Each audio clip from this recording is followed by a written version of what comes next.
Welcome to the Craft to Career podcast with Elizabeth Chappell, where every week we dive into how you can turn your craft into a successful career.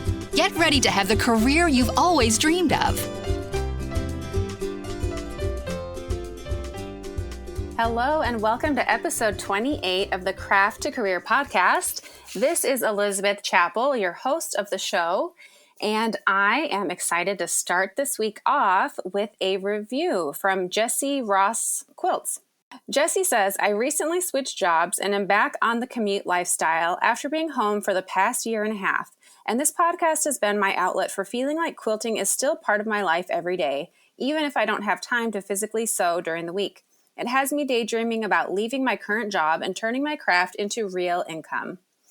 Thank you, Jessie, for this review, and I hope that that works for you. I'm not sure what your full-time job is, but I hope that if you really want to turn quilting into a career and replace your job with that can happen for you. And I will do my best to bring you tangible steps, know-how, insights into people who have done that so that you can do the exact same thing.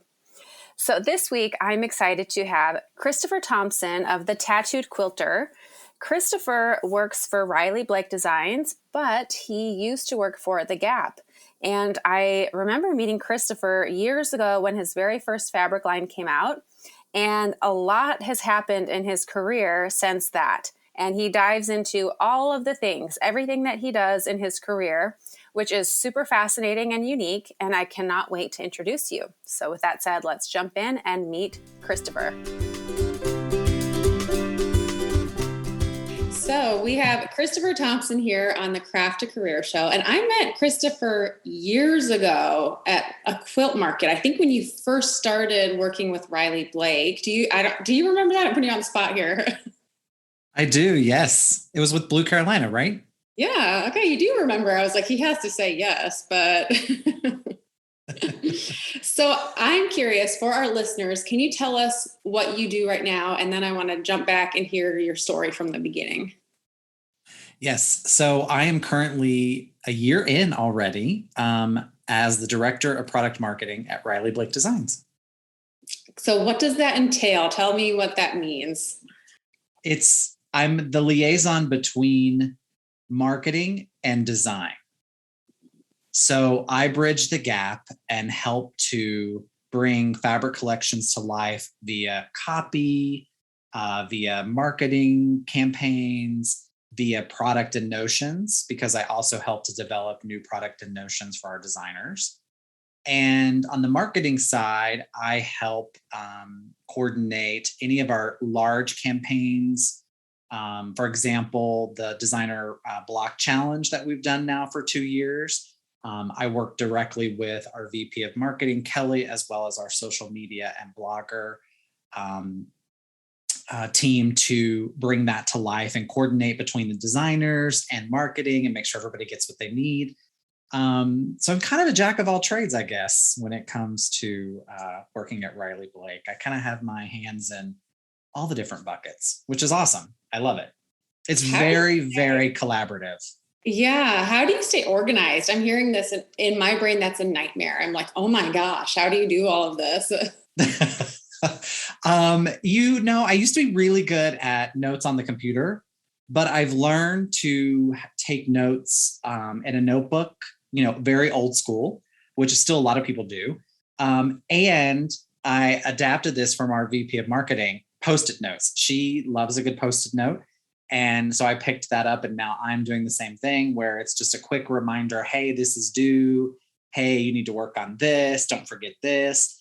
And as I sort of, complete those tasks or follow up with anyone on the team, I just kind of, toss them away. It's, you can get rid of it. And then there's a lot of calendaring involved. And, there's so many great tools online, so many great resources that you can use to kind of keep it going and keep your schedule organized. However, I learned that it needed to be very fluid. And so I did everything by hand on a paper calendar, because that way, if I'm in a meeting, I can just grab it and go talk to the team and say, okay, do we want to push this out? Should we move this forward kind of thing? And so I can just quickly erase it And it's really helped. It's really helped me stay on track of things.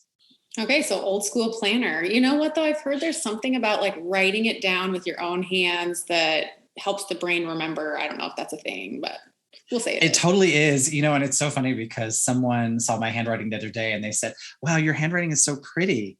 And I said, you know why? Because my mom made me practice and practice and practice. And I had to practice with my vocabulary words. Mm-hmm. So that's how I could remember my vocabulary words, was practicing my handwriting. It works. It sticks. It does. Yes, it does. So I'm curious, like when I first met you, your first line came out with Riley Blake, and fast forward however many years, we won't say how many because that's aging us, but you're doing all these things for Riley Blake. How did that happen? I remember like you had some washi tape come out. I've got your cutting mat. Like what was the progression of that? It was, if we really go back to the very beginning, the Tattooed Quilter happened really out of jumping back into quilting. I grew up in a quilting family, and I paused, through school and focused on my career and my education. And when I moved to San Francisco, my boss at the time was a crafter. And she said, hey, we're doing this, show at work for charity. You should make something. And I knew that I could sew, but it had been a long time. So I borrowed her sewing machine and made some pillows for the show and sold my pillows. And that's when I discovered this whole new world of quilting. There were quilt bloggers that I didn't know existed. Social media, Instagram had kind of just kicked off. And at the time I was sharing like what I ate and what I wore and, my bike rides in San Francisco and stuff. So I really jumped back in and was like super impressed with this community that was so different than what I grew up with. And it was very modern and a whole new perspective and new tools. And, it just really opened my eyes to loving quilting again. And so it started out as NYC Christopher, which was my Instagram handle at the time. And as I started to share more on social media, specifically Instagram, and even on my blog, I started to interact more with brands and interact more with other quilters. And it just kept growing by me putting myself out there. And I eventually changed it to the Tattooed Quilter. And that came about because my roommate at the time, she said, you need to have brand identity. And I said, you're right, I do. But I didn't know what it was going to be. And she goes, well, you already have tattoos that are sewing related. You should call yourself the Tattooed Quilter. And I said, oh, you're so smart. So we Googled it to make sure no one else had the Tattooed Quilter out there. And a friend of mine that I worked with at the Gap, she designed my logo. And the rest is history, because it really just kept going. My biggest piece of advice for people is to continuously put yourself out there. It's so much work, and it's gotten harder because there's so many more aspects to it now. When algorithms weren't a thing on Instagram when the Tattooed Quilter started. And so now there's reels and videos, and, you have to constantly post and stories and links, and it's just a lot more than the organic beginnings of the Tattooed Quilter. And so I just always say to people, keep putting yourself out there. It takes a long time. And trust me, I had a lot of no's before I got to some yeses. And Riley Blake Designs came about because I met them at QuiltCon one year, and I was impressed by how beautiful their little booth setup was. It was so colorful and just unique. And so I went over and I introduced myself to Cindy, the owner. And I was like, hi, I'm Christopher. I'm helping the Modern Quilt Guild set up their booth. I'm a quilter too. I've used your fabrics. Just wanted to introduce myself. And that's another piece of advice for people, is don't be afraid to introduce yourselves. When you're in the industry at an event like Quilt Market or QuiltCon or even Garden of Quilts that takes place here in Utah, go and introduce yourself to people in the industry. Shop owners, magazines, submit quilts to magazines. You're going to get no's, but you never know. You might get a yes. And that's how you can build these relationships and form these relationships. And so fast forward a little bit, I submitted some artwork to several brands in the industry, and I got a few yeses, and Riley Blake was one of them. And I remember the phone call with them. It was Cindy and the design director, Holly, and it felt like family. It felt like this really awesome collaborative environment that I wanted to be a part of. And because that's, had been my career at the Gap, very collaborative, everyone working together to achieve the same thing. And I said, I'm going to sign with Riley Blake. It feels like family, feels like, this is going to be a great thing.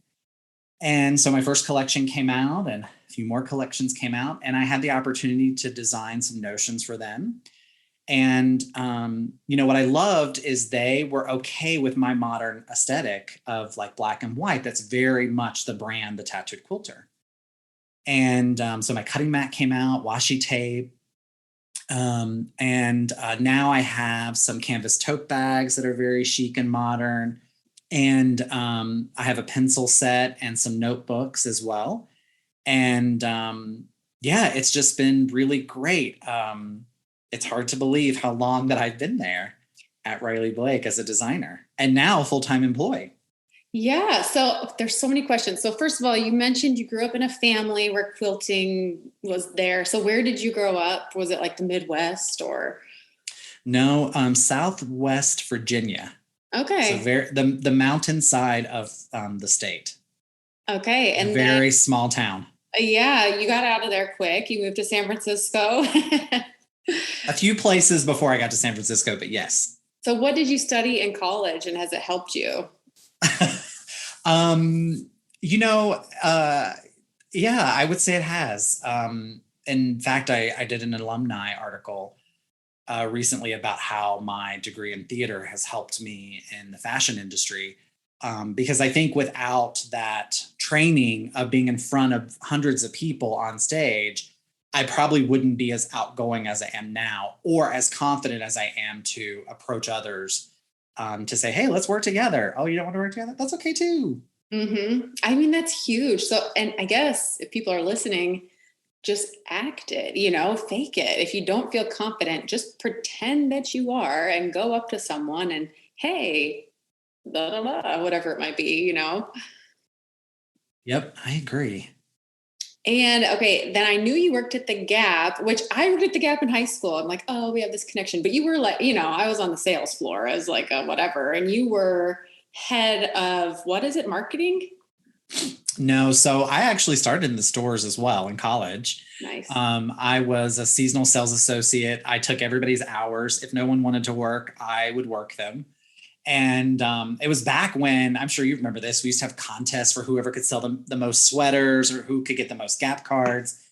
And I remember there becoming a job open on the corporate visual team in San Francisco. And I called from the store. And mind you, I'm probably 19 at the time. And I said, oh, I would love to, apply for this visual job. And they said, you need some more experience in visual.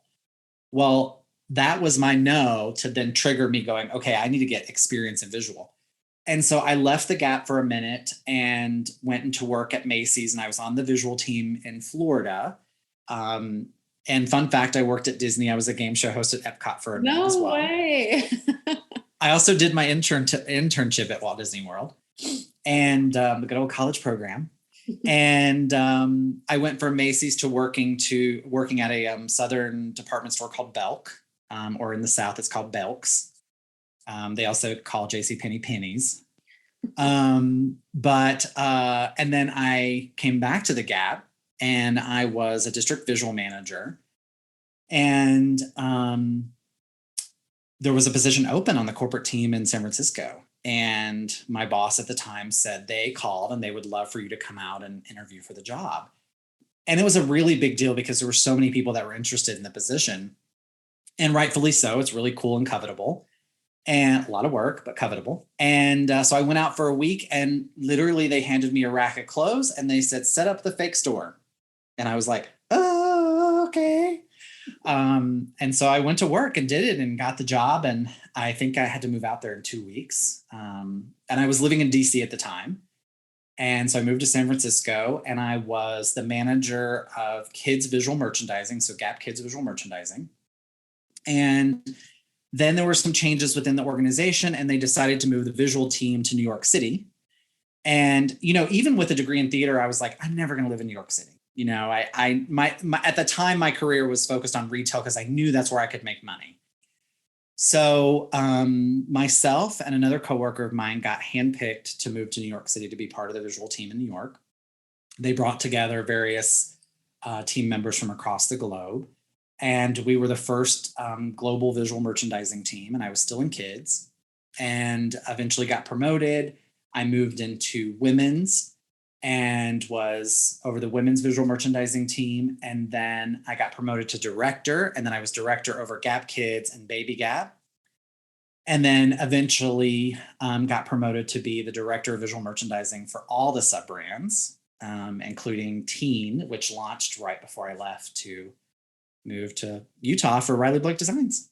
Yeah. So, okay, I just have to ask, have you seen the new Cruella movie? Yes. Okay, this is reminding me where she goes in and like sets up the clothes and stuff. Was this like your job? It was. It's some Jack, my partner, always makes fun of me because sometimes when people say, "Oh, what did you do at the Gap?" I'm like, I fold sweaters. That's what I did at the Gap. But no, very much like that. My team was responsible for styling in the windows, product placement. So if you walked into a store and, sweaters were on a table, my team put those sweaters on that table. And then as my career progressed, we started to work, and especially moving to New York, we worked more closely with the design team and helping them develop, the product. And it was really cool. I say, jokingly, sometimes it's like the scene in The Devil Wears Prada where she's like, "Can you bring me a cerulean belt?" And, and that whole thing where she's like, "Oh, but this 12 people in this room helped you pick out that terrible sweater you're wearing." That's kind of what it was like. And it was so cool because we were 6 to 8 months ahead. So we would be working on Christmas and summer, and which is very similar to fabric, believe it or not. And it was really cool to then, once, that product landed in stores, to then go and see like, oh yeah, look how, everybody brought it to life. And it was really awesome. That is so cool. That would be such a fun job. So I am so curious how this moved. So I knew that you lived in New York. I just recently heard that you moved. I was like, oh, because I have reached out to you before, like, where should I go eat? What should I see? And you have some great recommendations. So I'm like selfishly really sad that you've moved.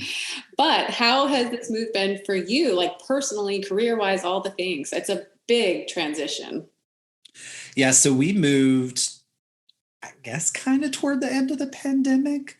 And it was, the pandemic had had a lot to do with it. We were sort of at this place, my partner and I, where we're like, okay, well, what do we do? What's next? And Riley Blake called and they said, "We have this position, we're interested in you for it. Is this something you would love to do?" And without a doubt, I said yes, because it was sort of the next piece in my career growth, as a quilter and a designer, was to work in the industry somehow. And I said yes, and we moved out here. And it's been really good for me personally because New York is so fast paced and there's always this hustle and you're always on. And I struggled a lot during the pandemic because we were working at home and we were visual merchandising stores through the computer, and, I had team members who needed to learn Illustrator and InDesign. And, there was a whole new program that launched that, the team had to learn, and we didn't know how to cut it off. We would work super late at night to get up early and do it again. And, we would have meetings and stuff throughout the day. And it was just really hard on me mentally and physically. So moving here has been really nice because my work-life balance has changed. I'm able to go home and cut it off and enjoy my evening and sew and just really enjoy life. And it's very refreshing to not feel that immense pressure to, okay, what's next? Oh, this table isn't a we got to move the sweaters around. It doesn't feel like that craziness, which I miss it. There are definitely days when I miss it. But I'm loving this time to just kind of be me again. Mm-hmm. It's awesome. And what does your partner do? How did that look for him to just be able to move? So he works on Broadway. He is a dresser at the Lion King. He dresses Mufasa and Simba. No way. Yes. And he has a master's in costume construction. And we actually just moved him back. We felt like it was the right decision to make for him and his career.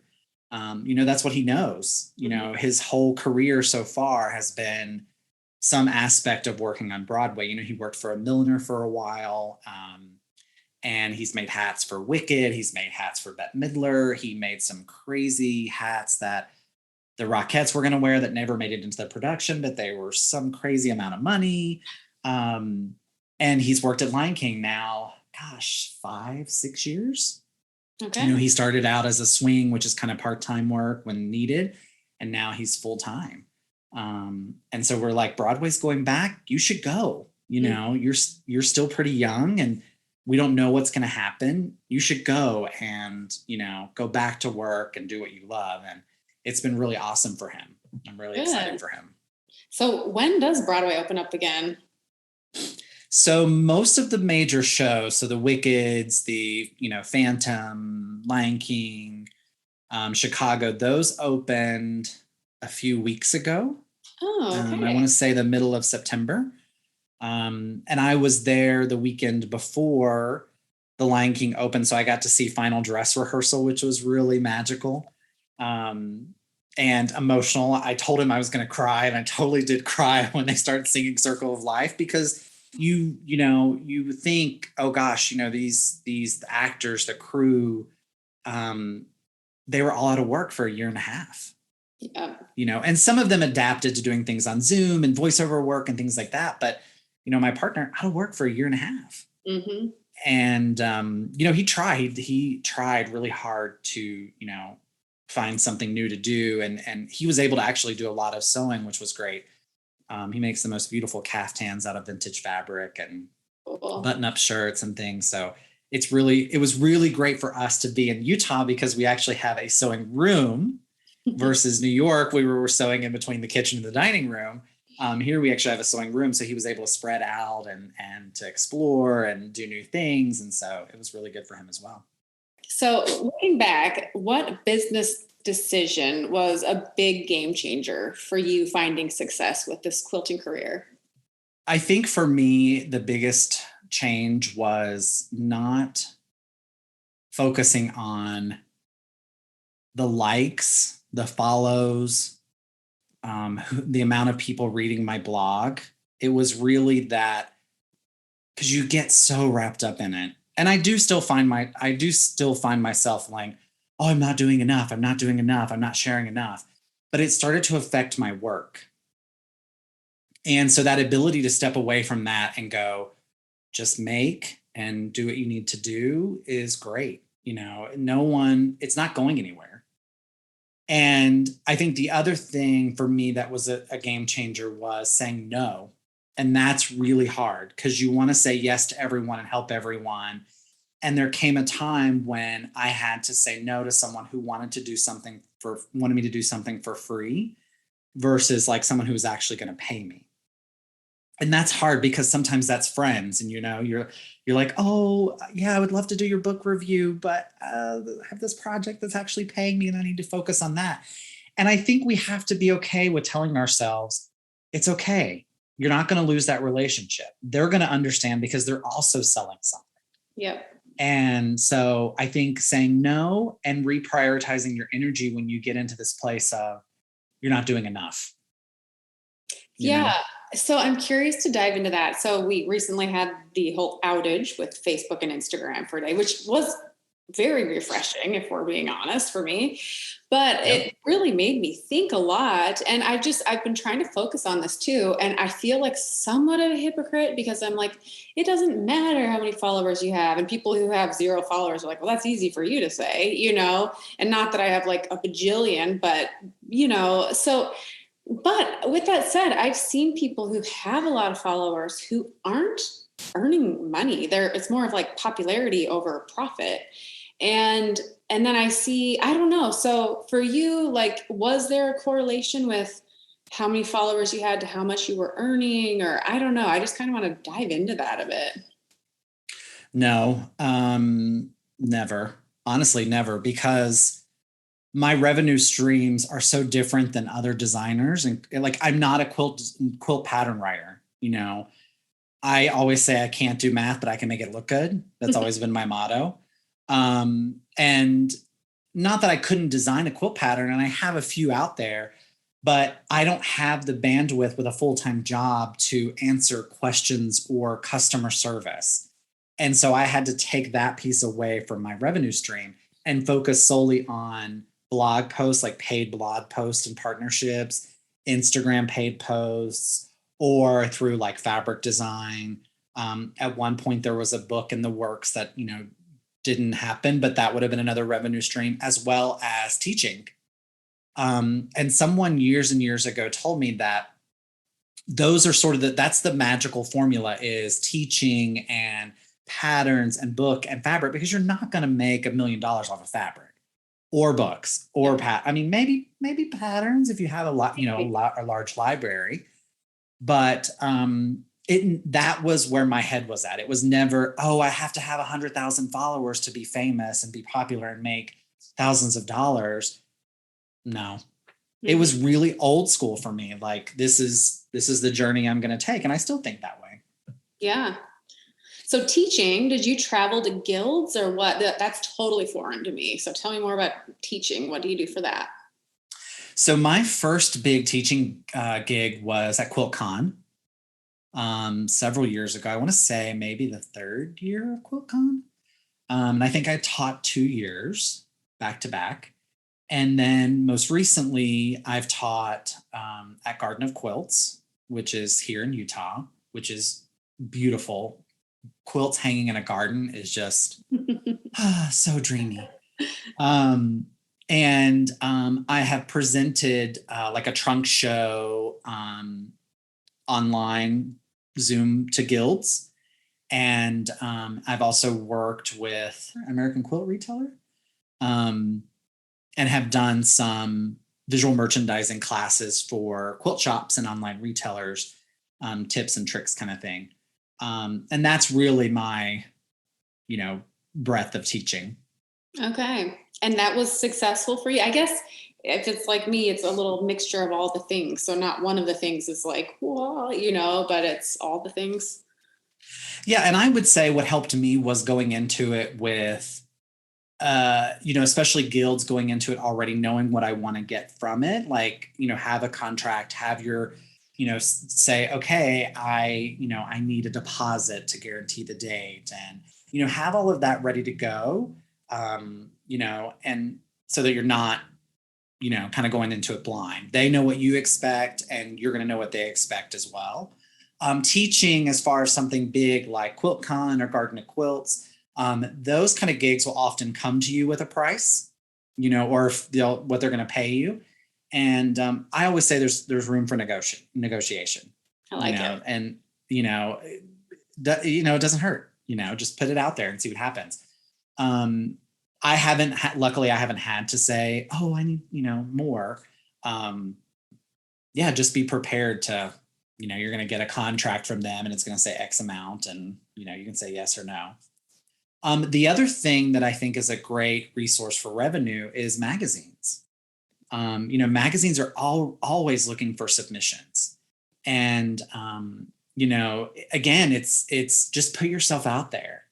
I wish that I had time to do more magazine submissions, but I just can't. And I'm always like a day late for a deadline. But that's another great resource for, revenue. Yeah. And I'm going to throw it in there. subscription boxes. I used to do one, but I was recently featured in one. It's great pay. And I have a membership. If someone's looking and has a great pattern, throw it out there. Cause there are lots of different subscription boxes out there and magazines and those kinds of things where you can earn great money quickly. So. And you don't have to have a ton of followers to submit to a magazine. You're right. You are right. You're absolutely right. And it adds a ton of credibility to your resume, if you will. So, yeah. So what's one of your favorite things about having a quilting career? And did you ever imagine that this would be your job? No, I mean, I thought that I would be, I was at the Gap for over 15 years, almost 20 years. And I just thought that I would retire from the Gap. But I didn't think that I would ever have a quilting career, or work in the industry full time. But it's been humbling because, my family was all quilters. They were all quilters and seamstresses. And, my cousins now and second cousins and whatnot have picked up and have been carrying on the family tradition. And so a part of me feels blessed to be able to, carry that legacy on. And, I hope that I know my grandmother and my great grandmother are looking down going, heck yeah, this is awesome. And I would be curious to know what they would think, because my first quilt was a mini quilt and they called it a wall hanging. So I'm pretty sure they'd probably still call everything that I make wall hangings, but who knows? Oh, that's awesome. I'm curious how many people are in the quilting career who set out to have that as their career, and when I meet people, tell me this, I'm curious about this. When I meet people and they ask what I do, I'm like, I write quilt patterns. I mean, I guess yours is a little more tangible, but is it ever weird to you? What do you tell people when they ask what you do? Well, the number one thing is my tattoo. They see my scissor tattoo and it's automatically, you cut hair? And I could see where they think that, a gay guy with a pair of scissors, yes, works in the salon, stereotypical. But I reply and I say, oh no, they're fabric scissors. Fabric scissors? And I'm like, yeah, they're for quilting. I quilt. What? And I say, oh, I'm a quilter. Not in the way that you're thinking, in a different way, same kind of, process, but in a different way than probably what you're imagining. So, it's awkward. Yeah. We should have a big gathering and just go around the room and ask everyone, what do you do for a job? Just to see all these professional quilting people, how they handle that. Cause it is, anyhow. Okay. I teach this course on how to write and sell quilt patterns, and it's all girls. And this year I have a guy in the class. And I'm so excited. And there's not a lot of guys in the quilting community. And I feel like if you are, that's kind of an advantage. Is that fair of me to say? Tell me if this is oh, you can't say that, but tell me your thoughts on this. No, it's definitely sticky for me, because I heard when I started to gain some traction in the industry and build my name, you're a guy, everything's going to be handed to you. And I understand that, I understand that perspective. And it's tough because I do feel like women in most industries, frankly, all industries, are second to men when it comes to pay, fairness, when it comes to any sort of promotion or benefits or, anything equal. I always feel like, it's second. The one thing that I loved about working at the Gap was women were leaders. The majority of the company was women. Mm-hmm. And that was amazing. Yeah.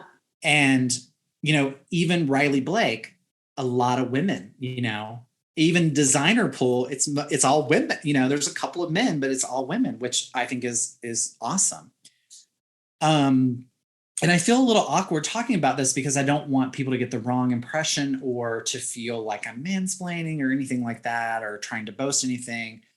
But I worked really hard, at putting myself out there. And like I said, there were a lot of no's. And then there were the yeses that really took off.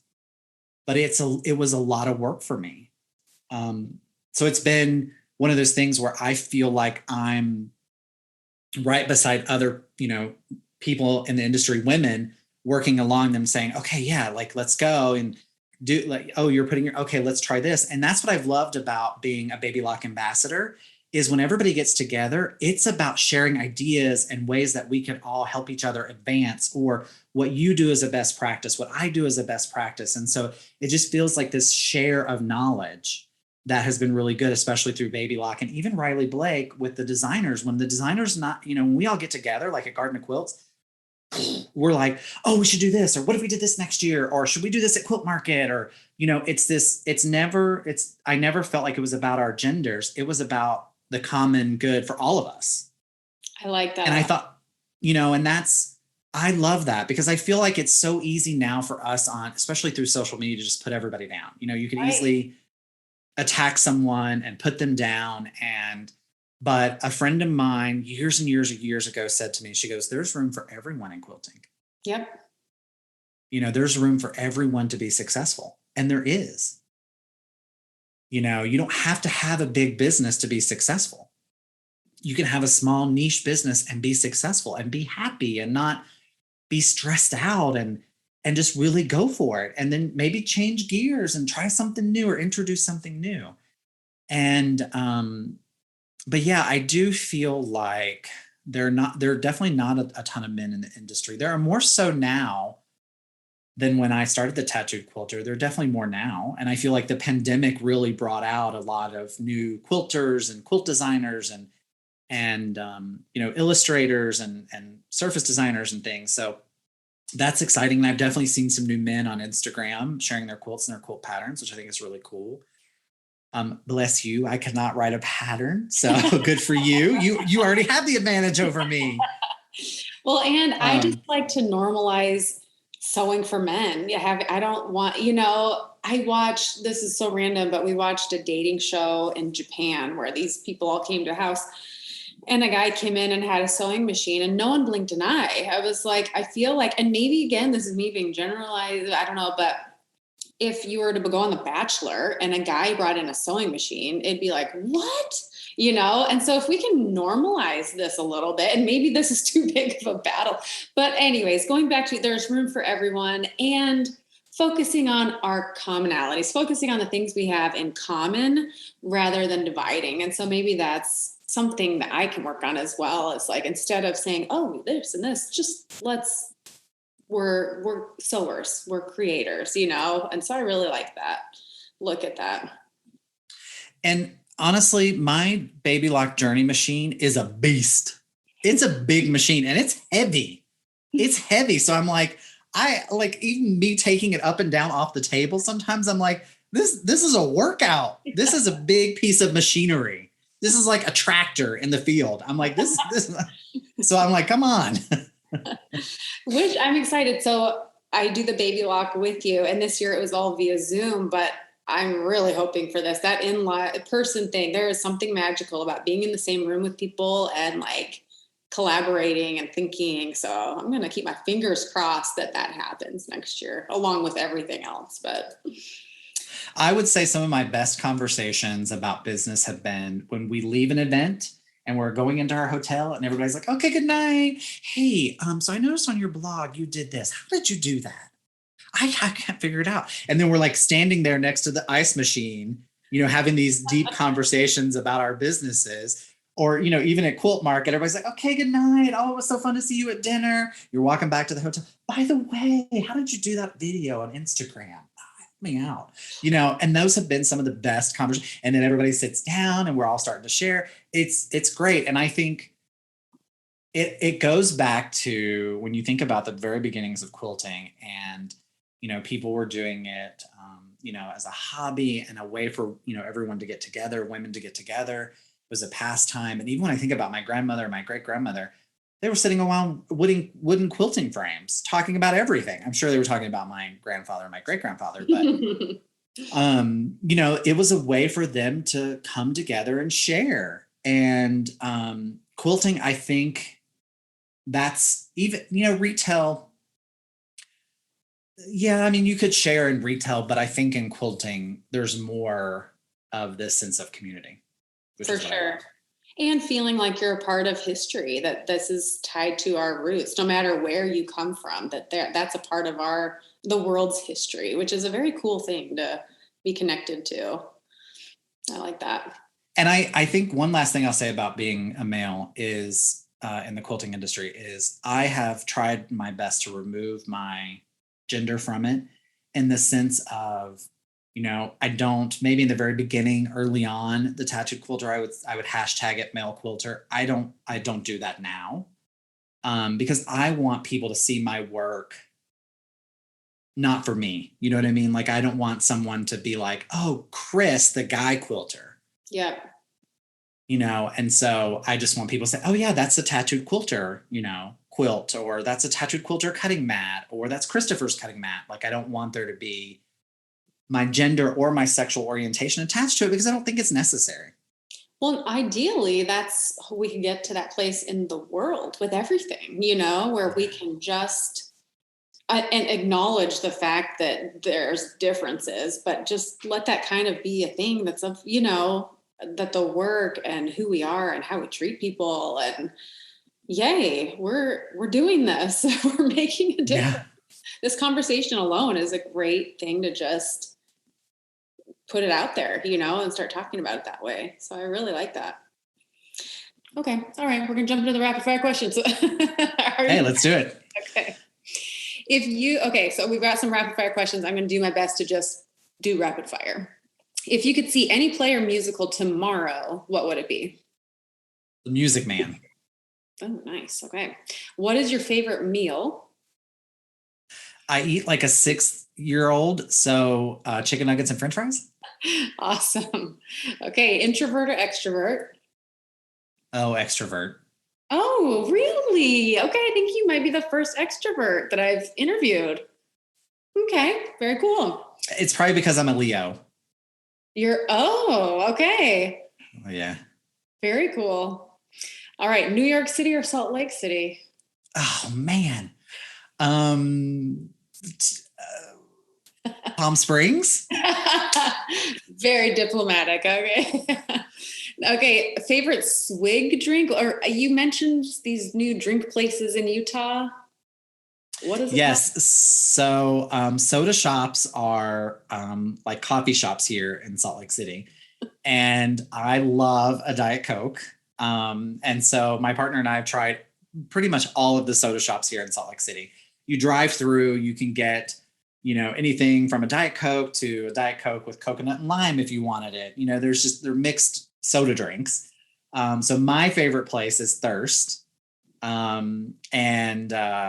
I just get a Diet Coke with ice, and it's Pebble Ice, which is also my favorite. So, okay. And they go up to a size 44. So if you're really feeling yourself that day, you can get a 44 ounce, which is probably basically a 2-liter. Yes. So, okay. I like Diet Coke as well. I have to preface with this. I saw an ad on TV yesterday from Coca-Cola, and it showed some people drinking Diet Coke, and they're like, we know you young people think Diet Coke is for old people. I was like, I'm sorry, what? I did not know that was like the marketing information coming out right now, is that Diet Coke is for older people. So does that make us old? I was like, what? No, I've been drinking Diet Coke since I was in my 20s. So okay. No. Yeah, thank you. Okay, and last, what is your favorite color? Oh, blue. Okay, yes. And your dog? Pink is probably a close second. Yeah. But you also have the black and white thing going on. I do, yeah. That's more branding. Okay. And it's very much like also like when people see my fabric designs, I mean, that's so different than the tattooed quilter as well, because my fabric designs tend to be more romantic and floral and feminine. I'm like an onion, at like Texas Roadhouse, just peel back those, fried layers. But you're asking about my dogs? Your dog. Yeah. Oh, dogs. Okay. Plural. Yes. Dogs. So 2 French bulldogs. Edie's the oldest. And Edna is the youngest. Okay. Because one of them or both of them made an appearance in your fabric, right? Yes. Edie did in my first collection. Okay. That's right. Yeah. Very cool. Well, thank you so much for being here, for opening up, telling us about your story and all about the Tattooed Quilter. Awesome. Thank you for having me. Thank you so much, Christopher, for being a guest on the Craft to Career podcast. I absolutely loved chatting with him and hearing more about his awesome quilting career. If you enjoyed this week's episode, go ahead and take a screenshot and share it on social media and tag Christopher of the Tattooed Quilter. Give him a shout out. Let him know how much you enjoyed hearing his story and him being open and vulnerable and sharing all the things. Also, if you're enjoying the show, go ahead and rate the show, leave a review. I love to share the reviews each week of the listeners, and I will give you a shout out if you leave your name or your Instagram handle. I hope you have a wonderful week, and I will see you back here next week on the Craft to Career podcast.